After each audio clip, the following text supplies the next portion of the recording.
सहारा चाहिए सरकार जिंदगी के लिए।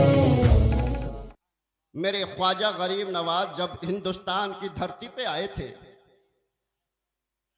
उस वक्त को ही देख लो। हजरत ख्वाजा मोइनुद्दीन चिश्ती संजरी रहमतुल्लाह ताला अलैह की बहुत सारी करामतें आपने सुनी होंगी। आलिमों के जबान से, कव्वालियों के जरिए, मोबाइल के जरिए बहुत सारी करामतें आपने सुनी, और उन करामतों की ही बदौलत आज हिंदुस्तान में मुसलमान नजर आ रहे हैं। क्योंकि मेरे ख्वाजा मोइनुद्दीन चिश्ती ने 90 लाख लोगों को कलमा पढ़ाकर एहसान अजीम। सुभान अल्लाह, सुभान अल्लाह, सुभान अल्लाह। जिस वक्त ख्वाजा मोइनुद्दीन चिश्ती हिंदुस्तान की धरती पर तशरीफ लाए, और खुद नहीं लाए गए थे बल्कि रसूल सल्लल्लाहु अलैहि वसल्लम ने भेजा था, इसीलिए तो उनको अताए रसूल भी हम कहते हैं।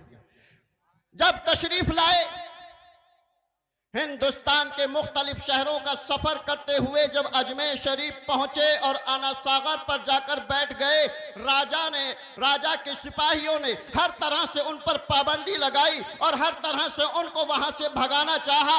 जोगी जयपाल ने हर तरह से उन पर हरवे किए, लेकिन कोई भी कारगर ना गुजरा। और जिस वक्त के मेरे ख्वाजा मोइनुद्दीन चिश्ती आना सागर के किनारे बैठे हुए थे, और जब सिपाहियों ने जाकर राजा से कहा कि एक फकीर आया है, हमारा कोई हरबा उस पर काम कारगर नहीं जा रहा, हर एक हरबे को वो बेकार कर रहा है, उसे अजमेर से भगाएं तो भगाएं कैसे? तो राजा ने कहा था, अरे वो मुसलमान है, दाढ़ी वाला है, टोपी वाला है, मुसलमान है, अरब से आया होगा।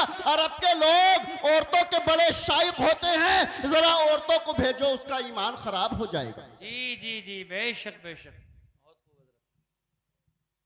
लेकिन मेरे ख्वाजा गरीब नवाज है, जिसकी निगाहों पे खुदा का कब्जा हो, जिसकी निगाहों में खुदा का जलवा हो, जिसकी निगाहों में रसूल का चेहरा हो, वो गैर महरम की तरफ कैसे उठ सकती है? कैसे उठ सकती? बेशक बेशक, सुभान अल्लाह, सुभान अल्लाह। राजा के दरबार से कुछ लड़कियों ने कहा कि अगर वो तुमसे नहीं जा रहा तो हम भगाकर दिखा देंगे। और ये लोग मुसलमान लड़कियों के, औरतों के बड़े शाइक होते हैं, हम सज धज कर मेकअप करके उसके बारगाह में जाएंगे, वो हमारी तरफ जब देखेगा तो उसका ईमान हम छीनने में कामयाब हो जाएंगे। उनको हुक्म दिया गया, बहुत सारी अजमेर शरीफ की लड़कियां और सज धज कर मेकअप करके आना सागर पर पहुंची। वहां मेरे ख्वाजा गरीब नवाज तशरीफ फरमा है, मेकअप करके सज धज के खूबसूरत बन के ख्वाजा गरीब नवाज के सामने जाकर खड़ी हो गई, और जाकर वो बोलने लगी, इतराने लगी, अपना हुस्न दिखाने लगी। लेकिन मेरे ख्वाजा गरीब नवाज हैं, उनकी तरफ निगाह उठाकर नहीं देख रहे हैं, बल्कि कुरान पाक की तिलावत कर रहे हैं। कुरान पाक की तिलावत करते जा रहे हैं, और उन लड़कियों की तरफ जब नहीं देखते हैं तो वो कहने लगी, अरे जल्दी यहाँ से चलो, हम तो इसका ईमान छीनने के लिए आए थे, इसका कलाम तो हमारे दिल पर अटैक कर रहा है, कहीं ऐसा ना हो इसका ईमान छीनने के बजाय अपना दे बैठे, अपना दे बैठे। वो लड़कियां सब की सब दरबार राजा में पहुंची, और राजा ने पूछा, कहो क्या खबर लाई हो? सब की सब लड़कियां कहने लगी, हम तो उसका ईमान लेने गए थे, तुम ईमान लेने की बात करते हो, ये शुक्र समझो कि अपना बचा कर आ गए, वरना हम तो अपना दे चुके थे वहां। फिर क्या था? इस बात को राजा की लड़की भी सुन रही थी। जी जी, बेशक बेशक, सुभान अल्लाह। इस बात को राजा की लड़की भी सुन रही थी। राजा की लड़की ने कहा कि अगर मुझे हुक्म दिया जाए तो उस मुसलमान का ईमान मैं छीन लूंगी।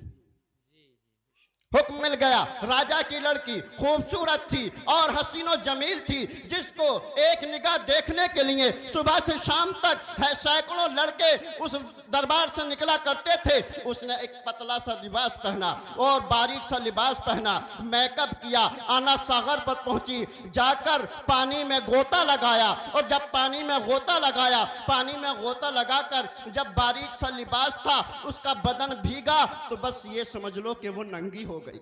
अल्लाह बारीक सा लिबास लड़की के बदन पे हो, वो भी पानी में भीग जाए तो आप समझ सकते हैं उसकी हालत क्या होगी। लेकिन कुर्बान जाइए ख्वाजा गरीब नवाज पर, वो लड़की जाकर और ख्वाजा के सामने खड़ी हो गई, कहने लगी ऐ दीवाने, मेरी तरफ देखने के लिए सुबह से शाम तक न जाने कितने लड़के निगाहें लगाते बैठे रहते हैं और तेरे सामने तो मैं खुद आई हूँ, तू मेरी तरफ एक निगाह उठाकर भी नहीं देख रहा, तेरी निगाहों पर किसका कब्जा है? मेरे ख्वाजा ने फरमाया था मेरी निगाहों पर खुदा का कब्जा है, खुदा की दी हुई आंखें हैं, मैं इससे गैर महरम को नहीं देख सकता। और बस इतना कहना था। वो लड़की कहने लगी ऐ खुदा के बंदे, अगर तेरी निगाहों में खुदा का जलवा है और तू मेरी तरफ देखने के लिए तैयार नहीं है, मुझसे भी ज्यादा तेरा प्यारा खुदा मुझसे भी ज्यादा खूबसूरत है, तो आ उस खुदा के बारगाह में मुझे भी लेकर चल। सुभान अल्लाह, सुभान अल्लाह, जिंदाबाद जिंदाबाद। अल्लाहु अकबर, अल्लाहु अकबर। या रसूल अल्लाह, या रसूल अल्लाह, बेड़ा पार। उस खुदा की बारगाह में, उस खुदा के दिन में मुझे भी शामिल कर ले। फिर क्या था, मेरे ख्वाजा गरीब नवाज ने उस बादशाह की लड़की को उसी वक्त कलमा पढ़ाया, ला इलाहा इल्लल्लाह मुहम्मदुर रसूलुल्लाह, और वो लड़की मुसलमान हो गई। अरे इस तरह से अखलाक हसना से मेरे ख्वाजा ने ईमान फैलाया। सुभान अल्लाह, सुभान अल्लाह, क्या कहने हैं।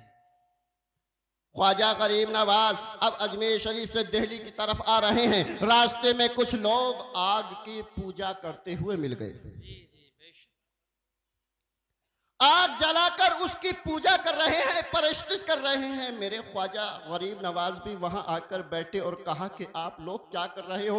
कहने लगे हम आग की पूजा कर रहे हैं। मेरे ख्वाजा ने फरमाया कि आग की पूजा क्यों कर रहे हो? कहने लगे हम आग की पूजा इसलिए कर रहे हैं कि ये आग हमें बाद में जलाए ना, हम इससे दोस्ती करना चाहते हैं। जब हम इसकी पूजा करेंगे, इसकी दोस्ती करेंगे, तो ये आग हमको जलाएगी नहीं। मेरे ख्वाजा ने फरमाया कब से पूजा कर रहे हो? कहने लगे मैं 40 साल से कर रहा हूँ, मैं 50 साल से कर रहा हूँ। जो जितने दिनों से पूजा कर रहा था वो उतने दिनों से बताने लगा। मेरे ख्वाजा ने फरमाया जब 50 साल से तुम पूजा कर रहे हो तो तुम्हारी तो फिर ये बात मानने लगी होगी, तुम्हें तो ये जलाना बंद कर दिया होगा। कहने लगे कि नहीं नहीं। मेरे ख्वाजा ने फरमाया अरे मैं तो आग की पूजा भी नहीं करता, मैं भी अपना पैर आग में रखता हूं, तुम भी रखकर दिखाओ, पता चल जाएगा। वाह वाह वाह वाह, सुभान अल्लाह, सुभान अल्लाह, क्या कहने हैं।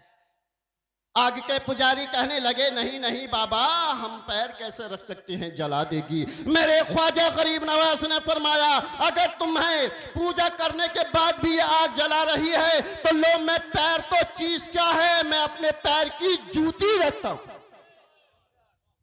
मेरे ख्वाजा ने अपने पैर की जूती आग में रखी, लेकिन आग की क्या मजाल थी जो ख्वाजा की जूती को जला सकती थी? आग को क्या मजाल थी जो ख्वाजा की जूती को जला दे? आग ने जूती को नहीं जलाया, और जब नहीं जलाया तो वो लोग कहने लगे कि जब तुम्हारी जूती को आग नहीं जला रही तो तुम तो सैकड़ों साल से पूज रहे होगे।